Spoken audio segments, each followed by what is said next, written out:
All right, we're going to go ahead and get started. Welcome, everyone. Thanks for joining today to learn more about the National Council on Administrative Fellowships and what membership includes. My name is Lindsay Tucker, and I'm the program coordinator for NCAF. We do have a pretty packed agenda for today, but before I get started, just wanted to make note of the fellowship site representatives that are on the line today. So we do have representatives attending from Sarasota Memorial Health, from Kaiser Permanente, Texas Children's Hospital, UF Shands, HCA Healthcare, Bright Point Health, UC Health, Tidelands Health, Kelsey Seibold, Novant Health, Nationwide Children's Hospital, Erlanger, Morgan Stanley Children's Hospital, Vizient, UCSD, and Duke. So thanks so much for joining to learn more about NCAF, and we'll go ahead and get started. So other than the introduction of NCAF for today, we do have two members on the line to talk a little bit more about their experiences. So Gina Cronin from Cleveland Clinic, who is also our steering committee chair, and then AJ Dunn from Mayo Clinic, who is our membership and outreach subcommittee chair. And other than that, we also have a demo of the Centralized Application service, and then we'll go over membership requirements and next steps for joining. Did I miss any other sites on the line for today?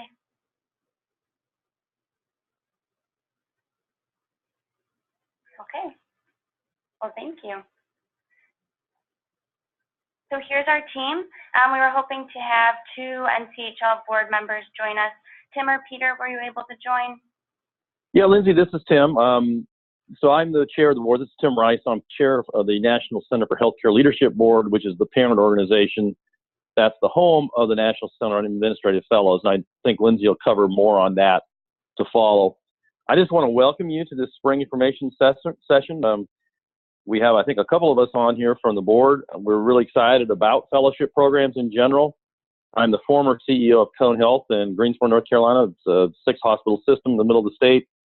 I had 25 years of experience of having fellows with me every day as part of our senior leadership team for their experience. I still keep up with many of those fellows or former fellows, and I know how their career has been advanced and how the organization has also benefited. So I'm a passionate advocate for fellowship programs. And I think this idea of best practices and benchmarking and comparing our fellowships, learning how they work, getting best practices out there in the field, as well as the national match, are tremendous steps for us to take in the industry. So on behalf of the board, welcome. I wholeheartedly support the effort of Lindsay and her team to bring some consistency to fellowships across our country. I'd like now to introduce my colleague on the board, Peter Butler. Peter, are you on?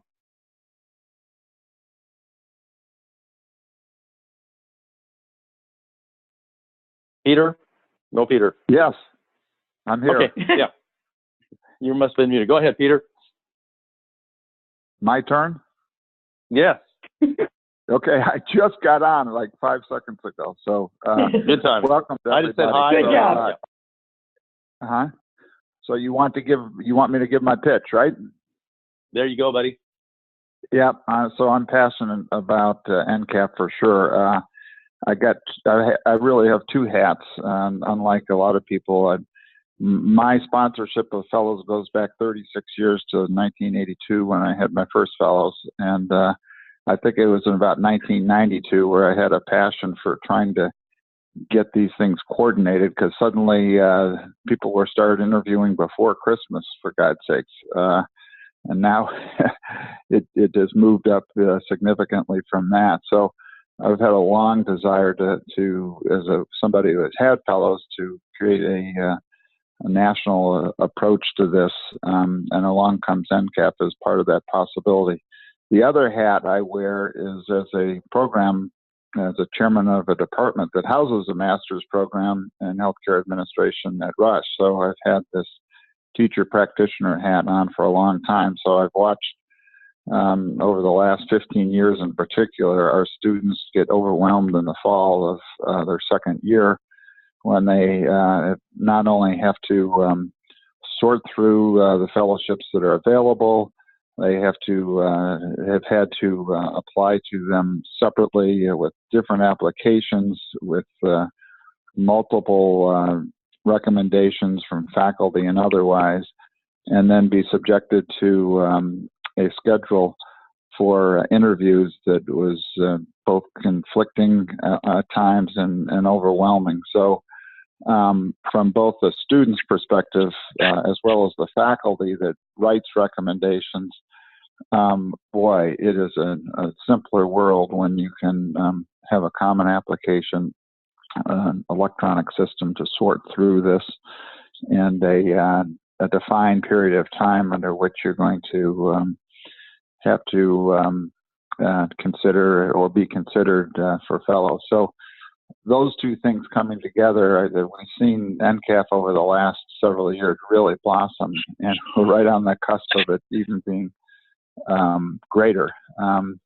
You're going to see data later in the presentation about how we are kind of well on our way to having an even more standardized national program. I guess the last thing I'd say, and this wasn't one of my motivations initially to get into that, but it really coming together in terms of helping solidify us as a profession. If you've gone through fellowships, and if you've gone through fellowships now, I think that are part of NCAF, you're becoming part of a cohort that of fellows that not only goes through this much more efficient process, but you have opportunities to get together as fellows with other fellows and learn about each other and network in ways that I think have career-long benefits for both the fellows and our profession, because we're bringing more attention to fellowships as being, you know, a great foundation upon which to build a career. So you can hope hear my passion around this, and hope those of you that are considering this to jump on in. The water's warm, and we would love to have you as participants. So I think my job now is to just turn it back to, I think, Lindsay or for the next part of the presentation, but I'll stay on if anybody has questions. So thanks, Tim, for passing the baton, and welcome everybody. Thanks, Peter. So Joyce Ann Wayne, you're the Vice President of NCHL, is now going to go ahead and cover a little bit more about NCAF. Thanks, Lindsay, and thanks, Tim and Peter. We really appreciate all of the leadership and commitment that you've given us in terms of running the National Council on Administrative Fellowships. So very briefly, because I do want to be able to turn to Lindsay's presentation as well as AJ's and Gina's. The National Center for Healthcare Leadership is a nonprofit organization located in Chicago. We've been around since 2001. And we run a number of programs underneath the NCHL umbrella. Our focus really is on leadership, on organizational excellence, and improving the health of the population through excellent leadership. So, Lindsay, if you wouldn't mind moving to the next slide. As I mentioned, under the National Center for Healthcare Leadership, the three programs include the LENS, or the Leadership Excellence Networks, that are organizations that come together to improve the leadership development, talent management, succession planning, coaching that they do within their organizations. We also have our National Council on Administrative Fellowships as part of this membership organizations, as well as USKIP, which is the U.S. Cooperative for International Patient Programs. One of the things that is of interest to NCHL is being able to bring together hospitals and health systems who are like-minded and really passionate about tackling a particularly difficult or area of healthcare that's not being kind of focused on anywhere else in the field. And so NCAF fits solidly into that. As Peter mentioned, it's been an area that has not had a lot of coordination over its 40 or so year existence as healthcare organizations built out fellowship programs as an opportunity for emerging leaders. But it has been something that over the past 20 or so years, organizations have felt particularly interested in trying to create something. And a few years ago, Lindsay, if you wouldn't mind moving to the timeline, a few years ago, NCHL spent some time with both the graduate health management programs as well as a few leading administrative fellowship programs in the field to pull together both some national surveys to provide us some information about fellowships, what was happening in the field, what were some of the pain points. And through that mechanism, we were able to pull together and create NCAF, which since that 2012-2013 timeframe has really blossomed into a nearly 120 member organization. And with that has created the Centralized Application Service, which Lindsay will touch on and Rika will touch on a little bit later, but also this whole network of organizations that come together to basically lead NCAF. So Lindsay, in terms of the next slide, you'll see that there is an organizing structure under NCAF where members are very involved. They drive the agenda of the organization.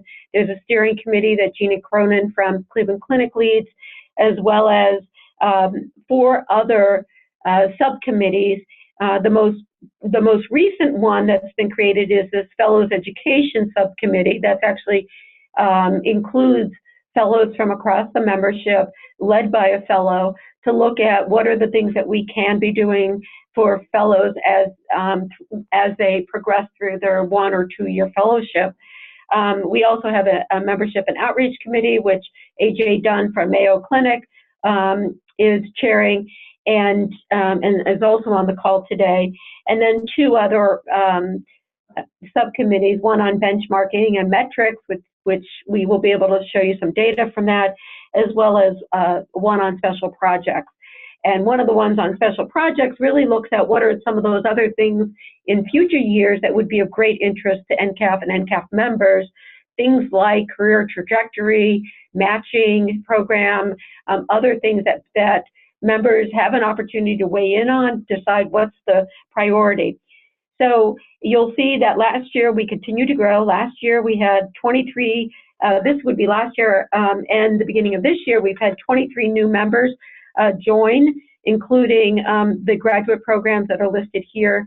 And so we continue to grow throughout the country. And our goal, both in terms of the goal of the board of NCHL and the goal of the steering committee of NCAF, is to see as many members join, participate, weigh in on, and really contribute to this national effort. And there you'll see the map and all the organizations that participate. And as this is very unique because it does include hospitals and health systems, as well as graduate health management programs.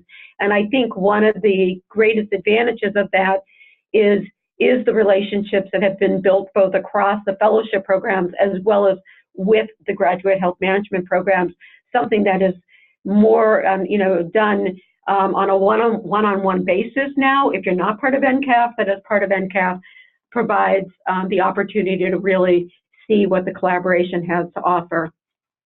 And then from there, with the next slide, you'll see that currently our market share is around about 41% of the fellowship programs that are available, at least from what we can track. As you know, there's no official tracking system of fellowship programs, but we do our best to do so on an ongoing annual basis.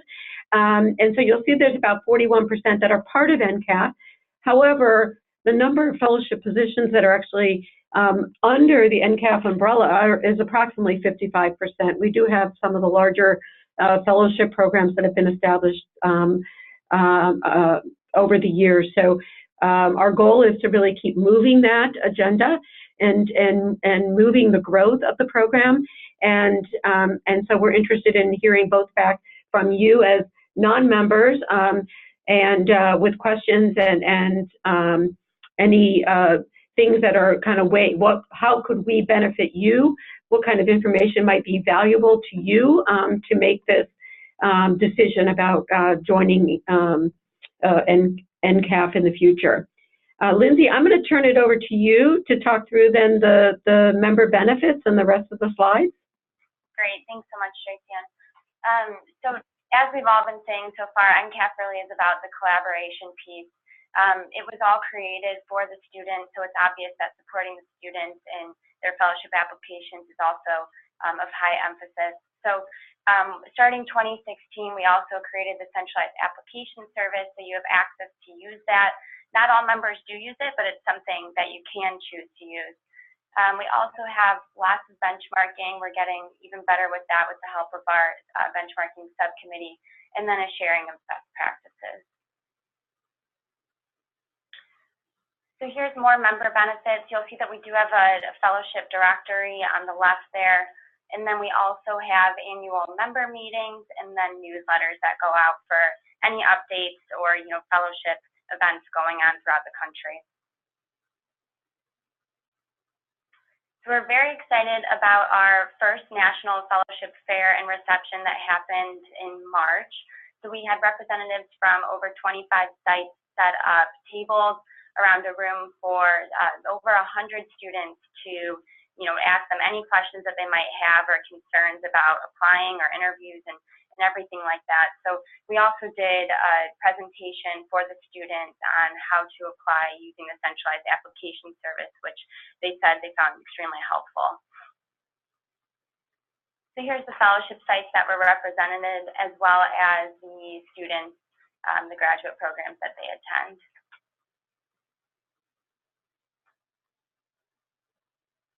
Back to the benchmarking piece, here's just some examples of the type of data that we collect throughout the year. So we have 4 separate primary surveys that we do, one to the fellowship sites, one to the students, one to the graduate programs, and then to the fellows, which we actually just started this past year. So fellows, as they're transitioning out of their role, trying to figure out what their next steps are so that we can see what their career trajectory is and tell the story of the importance of fellowships as a whole.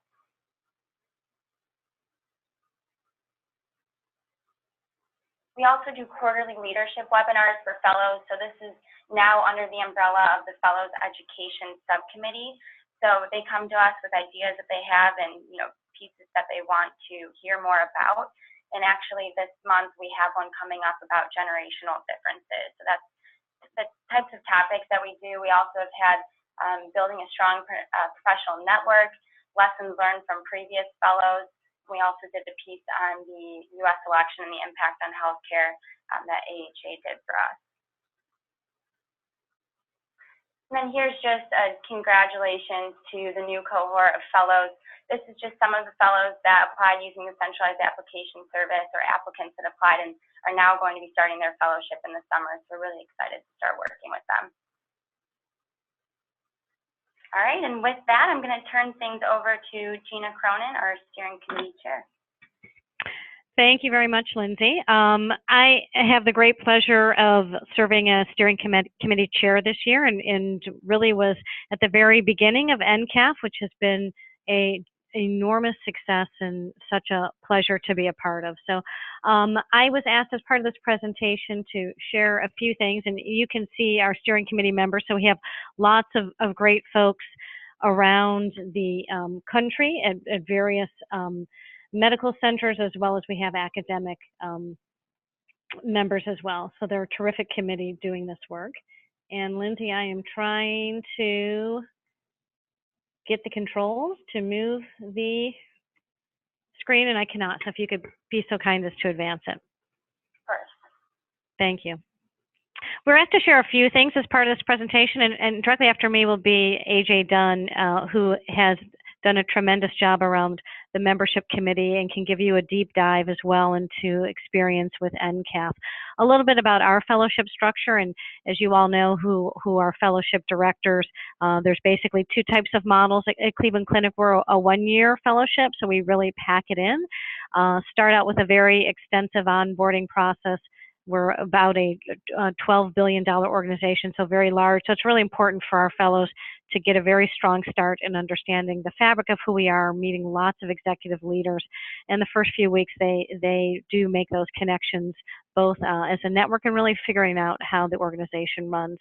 We're all project-based work because of the nature of 12 months, but we do very much seed those projects early in the fellowship so they can hit the ground running, and have incorporated formalized mentorship and feedback into the process. They have lots of mentors supporting them, as well as structured learning sessions. So it's a nice segue for our fellows coming out of their academic programs to also continue to have some learning sessions. And we've done those on some leadership developments, deep dives in clinical operations, and then by topic so that they can do an immersion in something they wouldn't normally get exposed to, whether that's medical malpractice or something within the international realm. We do have a competency model where we hope to grow the fellows along that continuum during their one-year sprint with us, and we do a couple of pauses during the fellowship to get feedback not only from their sponsors, but also from the fellows on how things are going. And we can move to the next. Our experience and why we're in this field, as many of you are, is really to grow leaders. And we feel it's part of our educational mission at Cleveland Clinic to develop healthcare management leaders who will advance the profession here as well as globally from a focus of excellence, integrity, and innovation. Our fellowship has been around since 1977, so we're in about our 41st year. We have 6 fellows annually who come on board into our primary location in Northeast Ohio. We also have a fellow in Cleveland Clinic, Abu Dhabi, and we have so much growth down south that we're contemplating also having additional fellows in that region of the country as well. For us, it has been an enormous pipeline of talent. We're very a testament, I think, to the quality of the students who are coming out of the graduate programs and how well prepared they are with our partners in NCAF. We have had 100% permanent job offers. Now, they don't always stay. There's, sometimes boy-girl issues and living in other cities that arise, but we're very proud of that. 1 year really becomes 2 and many more. And they have, the fellows typically have very high trajectory career paths. So our investment in them in that development year pays off for the organization, that they get on a very quick track and take on greater responsibility and breadth of work in the organization. Why do we do it? Besides our educational mission, we find just enormous value. It's an infusion of talent from across the country, bringing innovative ideas from not only their prior experiences, but from their graduate programs. They become great culture carriers for us. So our fellows come, they love the organization, love the city, and are huge advocates for us within the organization and outside. And truthfully, they make immediate contributions, and they're doing high impact work. We just had a capstone meeting with our chief executive officer and our fellows presenting to him. And the level of projects they're working on are the most strategic and important throughout the organization. So it's a true testament to the quality. I think we also have make a big impact to field of healthcare, all of us who are responsible for developing these young administrative fellows. For us, we have about 40 who are still alumni of our program who are actively working at Cleveland Clinic. And then we have alum in the West, Midwest, South, who really we think we're developing to help serve other organizations and communities as well, including alumni now globally who are up functioning in Abu Dhabi and London. So I think that's a great testimony again to our educational mission. And finally, our experience with NCAF, I can tell you that it has been superior in all regards, and I give huge kudos to NCHL for leading this charge. NCHL, as you may know, is really a nonprofit organization who exists to promote and advance the field of healthcare through research. And they were really the impetus for speaking to those of us who are fellowship program sites and directors, as well as the graduate program directors. So the growth that we've seen in success is really due to the timing in getting all of our organizations together. We also believe that this supports educational mission for young careerists. And as AJ is going to share more as well, it provides a rational path to post-fellowship opportunities. And it provides some structure, some parameters that the students are very appreciative of. The graduate programs are very appreciative, and I think we have seen benefits hosting the fellows as well. There is enormous networking value for the fellows to be part of this program, and I see that continue to grow year after year. So that has been a great success story. And for myself personally, and as a fellowship director, there's enormous collaboration opportunities between graduate programs. I've had the ability now to know so many more graduate program directors, and between fellowship sites. So the collegiality, the sharing of best practices is a tremendous benefit for NCAF. And I think that was what I was going to share, and my colleague AJ Dunn, who leads the Membership and Outreach Subcommittee, is on next. Thank you, Gina. For me, it really is a pleasure to be a part of NCAF because of the work that we've been able to do collectively to move the profession forward. And so I have the great privilege of partnering with a great group. As you can see, we have representation from across the country, from lots of different types of organizations and settings. And so if we go to the next slide, what I can do is briefly comment on Mayo Clinic.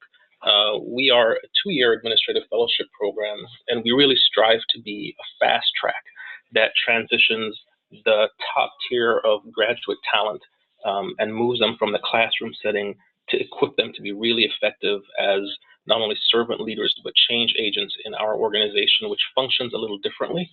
And so the program is structured where the first year is really all about delivering core competencies. So people know finance, but we want to teach them the Mayo model of finance. And the same is true for managing operations, human resources, systems improvement. And the second year is really application within the framework of the fellowship. So we give people interim assignments where they're leading parts of our operations as interim roles. We try to do that through stretch assignments, really deep focused mentoring. Between our first and second year, we do a full 360-degree leadership competency assessment so that in the second year, we focus their activities based on leveraging the strengths we've identified through that 360 process, and then also trying to close the gaps in leadership. And again, our focus really is to create a pipeline of leadership talent and also to make sure that we continue to be diverse and reflect the communities that we serve. So if we go to the next slide, what you'll see is some of the things that we view as the strengths of the program. And I'll just pause while we go to the next slide.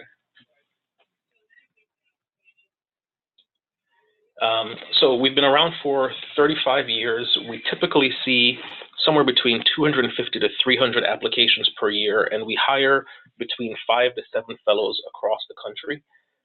And typically we retain 91% of those who finish the program. We probably have maybe 1 or 2% who will not finish the program, likely because they're getting married, they're moving across the country, they're getting great experiences. And so just as Gina mentioned, we also have some ambassadors that go across the country and bring the mission, vision, and values that we've developed and take them across the country. So if we go to the next slide. So these really are just a few final thoughts. The first I would say is that our early few years of experience with NCAF is that we're bringing 14 to 16 applicants on campus. And each year as we rank those applicants, we find that 1 to 2 drop out. If we go to the next, this is somewhat equivalent to what we'd seen in the past, where there was this arms race of people going earlier and earlier. And so in the NCAF space, we see a small amount of dropout, but it's also, again, an experience that we saw before. Overall, it has been really a positive experience having all of the offers of the NCAF members going out at the same time so that we're bringing more structure and order. And so I think of it in terms of the benefits from my perspective are 3 tiers of benefits. First, to the site, we found that our applicants increased about 28% after NCAF as opposed to before. We think that that's because as a part of the central process, there's a greater visibility, it's easier to apply, and so the overall number of applications we believe and we've experienced has increased. The next thing is for the student, the centralized applicant tracking system is a game changer. This has been referenced in the past, but for the students and faculty who were assembling multiple packages and pushing them across the country in different ways to different organizations in ways that weren't unified really is a stressor. And so the centralized process becomes a real value to the students, as is the opportunity to make decisions without the pressure. So if a student has an interest in potentially 5 places, and one of those places gives them an early offer and they don't have an opportunity to consider those other 5, the student is disadvantaged for the benefit of that organization. And so what this does is it gives the students greater choice, greater flexibility, and makes them less vulnerable to an early bird offer that takes other options off the table.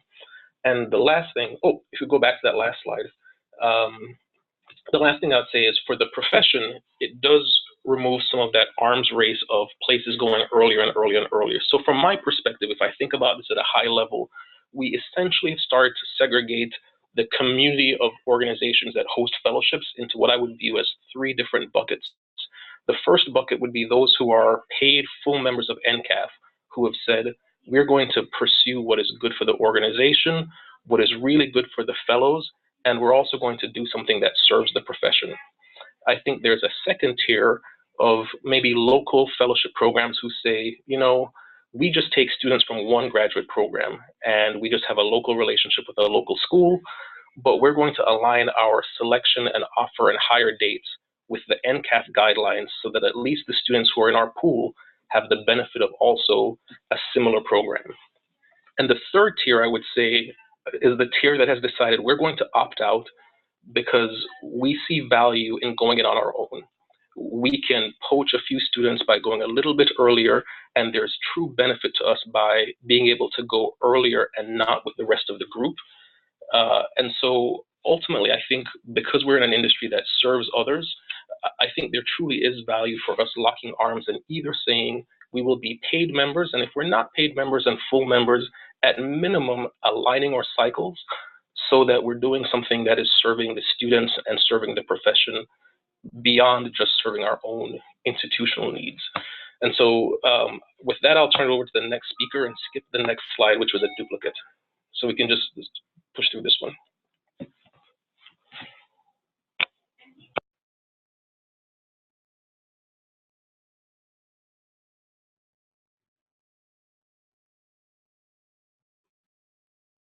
Good morning, everybody. My name is Rika Judd, and I work for Liaison International, which is the company that administers the centralized application, also referred to as Navcast.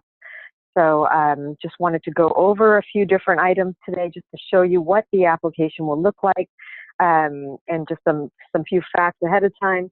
So Navcast will be launching for the next cycle on June 12th of 2018, and to our benefit, we have over 90% of Navcast fellowship sites that participated in the 2017 cycle, which is a great percentage.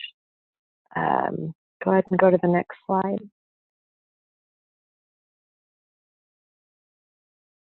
Okay, so for the centralized application, just to give you a quick overview, the application gives, as mentioned previously by others, the central place to search for fellowships. You can have one application and then have all different ways to, or have one set of recommendations and things to apply to multiple fellowship programs. You only have to request one transcript, and it's an easy way for applicants to manage their applications and recommendations. Now, for the site managers, it's an easy place to monitor all your different applications, and you can customize your application according to what your specific needs with your logos, your questions, things like that. And then finally, for graduate program directors and faculties, again, it's a one central place to look at all of your applicants for a fellowship.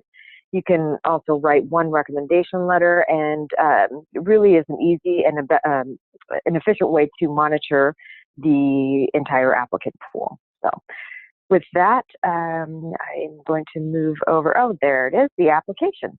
So once you log in, this is the application that you would see. And the baseline of our application is we have 4 different quadrants. The first quadrant, which is personal information, just gives you access to basic information that's requested by the service, everything from biographic to contact, citizenship, and other information. The second quadrant is on academic history, and this is where you would put in, the applicant would put in what colleges they've attended. The third quadrant is supporting information, and this is where the applicant would submit recommendations. There's an easy way to put in recommendations. As you can see, these there are 2 that have been requested, and you can always add a third one. It looks like this application has been submitted, so the ability to request the recommendation is not there, but the applicants can easily monitor the status of their recommendations by going to the check status screen. So it does show here, so any transcripts that we've received, or if it's not required, it'll say that, and then recommendations. So an easy way for applicants to monitor. But the most important piece and the most flexible piece of this application is program materials. This is the area where each different site can customize their materials to suit what they would like to ask for. So as you can see in this sample, Stanford Children's Health Administrative Fellowship, you have the ability to customize your homepage, go over your program, the different requirements that you have, any specific dates or deadlines or procedures that are specific to you.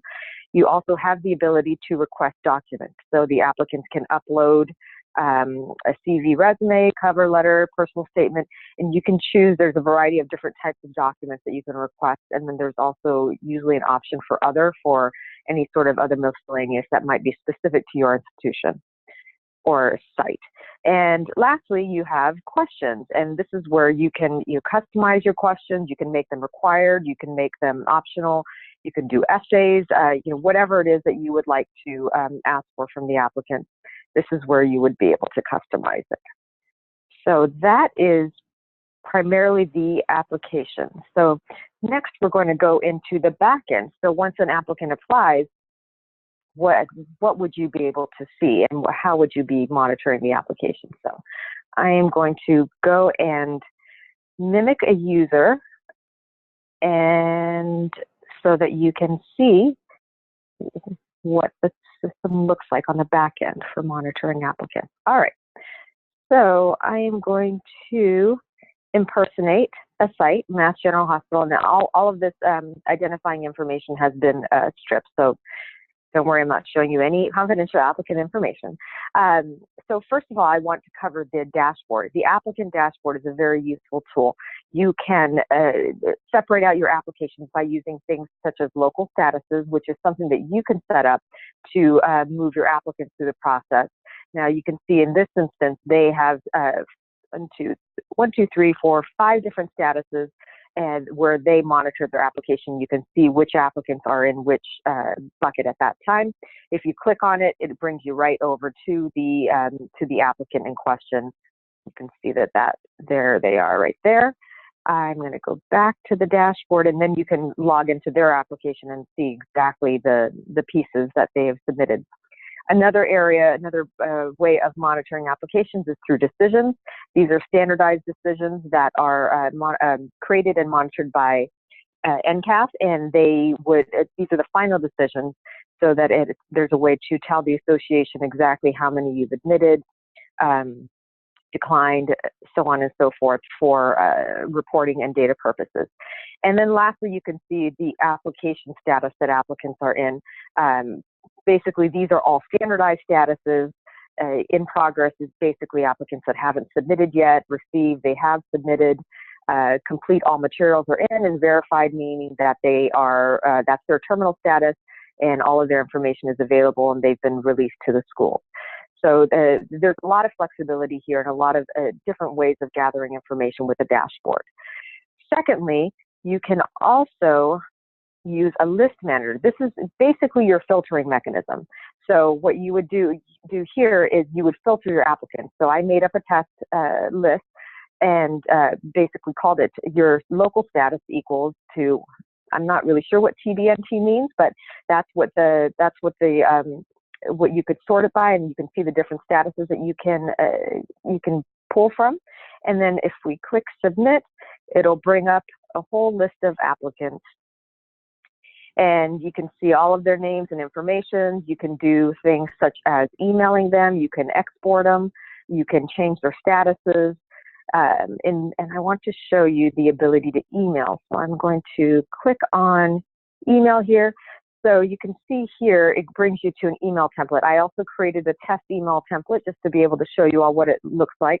So you can you can send it to yourself, you can BCC yourself, whatever, and you can choose what applicants will receive the email based on the checkbox back when we were at the applicant screen. You would choose a template.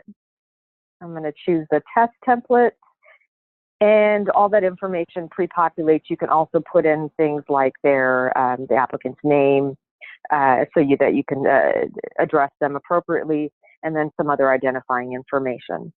So it has some flexible email functionality. And once you do have that done, and once the email is sent out, when you go into the actual applicant themselves, I didn't do the email itself, but I'm going to just show you what it would look like. Way at the bottom here, there is an ability to have an email tab where you can actually look and see, okay, this is what was sent out on this date, and you can even see whether or not the applicants opened it or what they've done with it.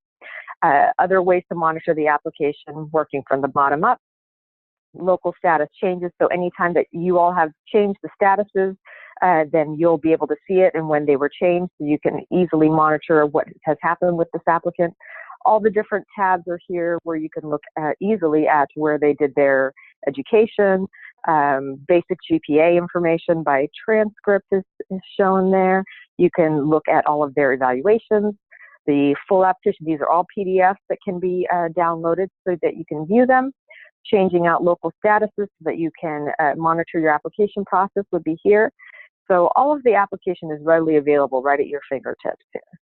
And lastly, what I'm going to do here is also show you now, as you saw in the application, you were able to see the customization that each site was able to make. So I am going to go into my account. Oh, actually, I think I'm in my account. Well, that's okay. And we'll show you real quick what the customization process is, which is actually quite easy. So let me scoot over, and there we go. There we are. Oh, did it go? I apologize for the delay. This is a live environment, so a live system, so I have to work within that. All right, so in order to customize per site, you would go into what's called our configuration portal. Click it one more time. Come on. I wonder if the pop-up blocker, there it is. Thank you, Lindsay. All right, so then we have click on Navcast. And now, mind you, this is going to bring up a lot of different programs because I have the association view going right now. So I'm just going to click on a random program. Now, all of these programs are closed, but I can show you how you would end up customizing things because I have the right level of association access. So this is where you would set up things like your, the deadlines will be standardized, but you can put in some specific details about your program. This is where you would be able to put in your banner image, all of the information on your homepage that you can edit at any time. It's pretty easy to go in and edit this. And then lastly, the last block, questions and documents, is where you can enable them or you can disable them. If you don't want to ask questions, you don't have to. But if you click on that, then you will see the different questions that a specific site would have. You can make them required, you can edit them and make them an essay, you can make them a drop-down. There are all sorts of functionality that you can have with these things. And then I'll just show you the Documents tab real quick, where you can have a bunch of instructions of different items that you all would want. You can actually have specific information. You can request it or you can require it. If you require it, then the applicant won't be able to submit. If you request it, it'll be optional. So it gives you a lot of flexibility to be able to customize while also being part of a centralized application service. And I think that might be it for me, Lindsay. Did I cover everything? I believe I did. Yeah, So, thanks so much, Rika. I think it's all right, thank you very definitely much. helpful to see the back end of the platform. So Yep. just to, close that with a couple of learnings that we found from the applicants.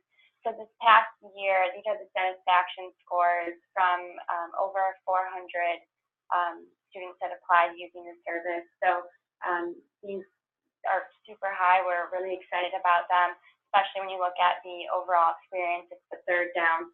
So having that almost a 4.5 is just, it really speaks to how well or how much this service is needed and how smoothly it's gone just in its second year. And then this is just to show you how applicants are originally hearing about the centralized application service. So it comes at no surprise that their first source is through their graduate programs, and that's great that they're preparing their students for this process. And then the second one is through the NCAF website. So that fellowship directory that I showed earlier, that's been getting a lot of hits recently, especially because the centralized application service is launching next month. So basically, just to go over next steps, here is the code of good practice, or a brief clip of it. It's also on the nchl.org website if you wanted to see the whole thing. But our standardized dates that members agreed upon this year is the uniform application deadline no sooner than Monday, October 1st, and then a uniform initial offer date no sooner than Monday, November 12th. And then also making sure that you give applicants at least a 24-hour decision window after making that offer to them. So to become an NCAF member, the first thing would be sign the membership application and approve the code of good practice, and that includes the uniform dates that I just covered. And then also the annual membership fee of $1,000 per calendar year. So we will send these slides out following the presentation, and you can use that link to complete the membership application, or it's also on our website. For important dates coming up, we do have that Generational Differences webinar that I mentioned earlier next month, and then we also have the Navcast launch date for June 12th. So at that time, students will be able to create an account, begin their applications. And then we also have, various trainings personalized for Navcast. As you can see, it is a robust platform, but we make sure that you have the tools you need to succeed and use all the capabilities there for you. And then the deadline to sign up to use Navcast is July 31st. So although there is no deadline to become a member of NCAF, if you want to use the first round of the centralized application service, the deadline is the end of July. And then just a reminder, once again, the deadline date is October 1st. So I know that was a lot of information. I'm really happy we're able to have so many voices on the line to speak to their experiences with NCAF and the history of NCAF. But what else can we share about membership? So you all have talking privileges right now. So if anyone wants to speak up and ask a question, or you can use the chat box, please feel free to do so. We have about 10 minutes left for questions.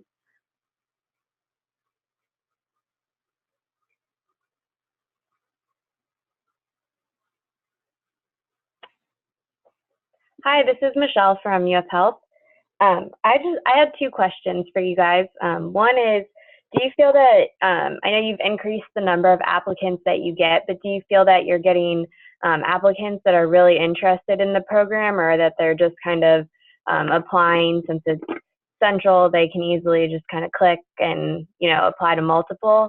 Or do you feel that they're still really invested?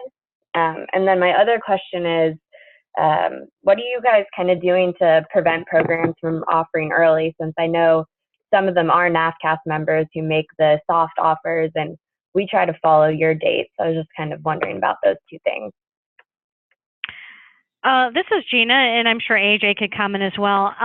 We did, I would say that the graduate programs do a good job of guiding the students to really apply to places that they're interested in going.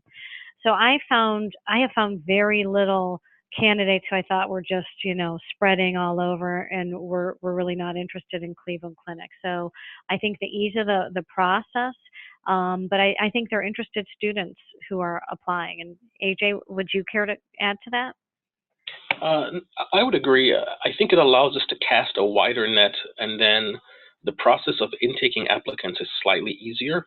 And so we do have a slight bit of increased work to do the filtering, but I would much rather filter from a wide net with the review on paper so that we get really strong and very interested applicants once we've read through the materials. And I know could you repeat the second part of your question, please? So we try really hard to follow your guys' deadlines, even though we're not part of Navcast.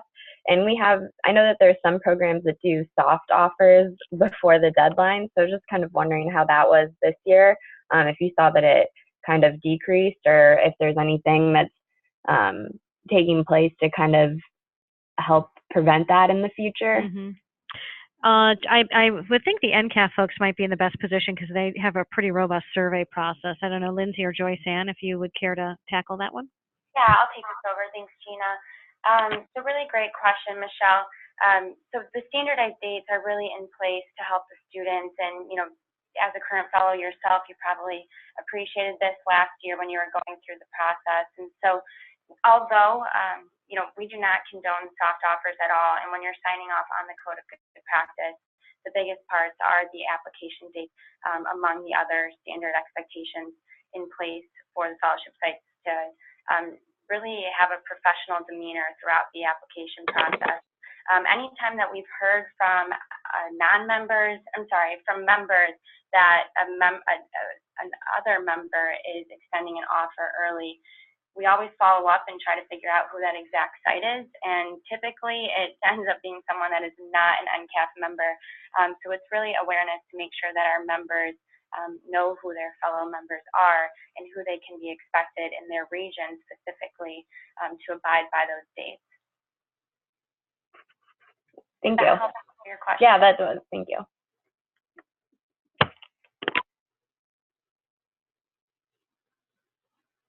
Any other questions?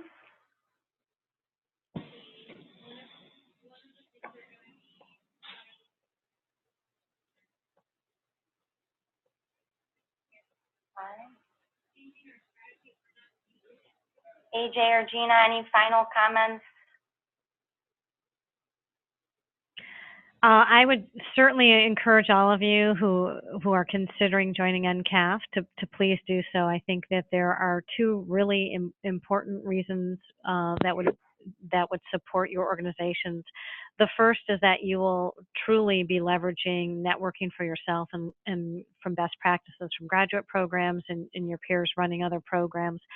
And secondly, I do think it's the right thing to do, as we're all kind of in this together to provide continued development opportunities for the students coming out of the programs. It just provides a structure and a sanity that benefits all of us, really.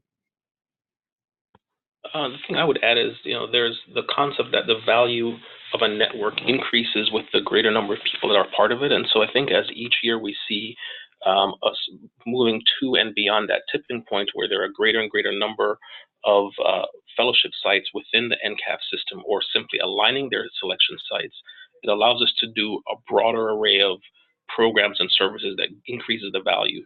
And so I think for the last few years, as the number of members have climbed, we've seen introduction of new features and services.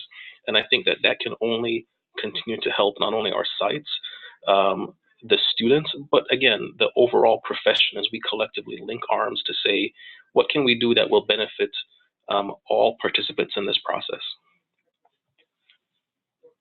Great, thank you so much. So for all attendees on the line, like I said, we will send out the presentation slides following this webinar. If you do have any questions, my information is up there for you. And once again, we're looking forward to hopefully working with you this year. We're definitely reaching a tipping point, like we said earlier, that we're almost at 50% of known fellowship sites. So we're excited to see that number grow this year, and with your help. So I'm looking forward to seeing those applications come through. But other than that, thanks so much and have a great weekend, everyone.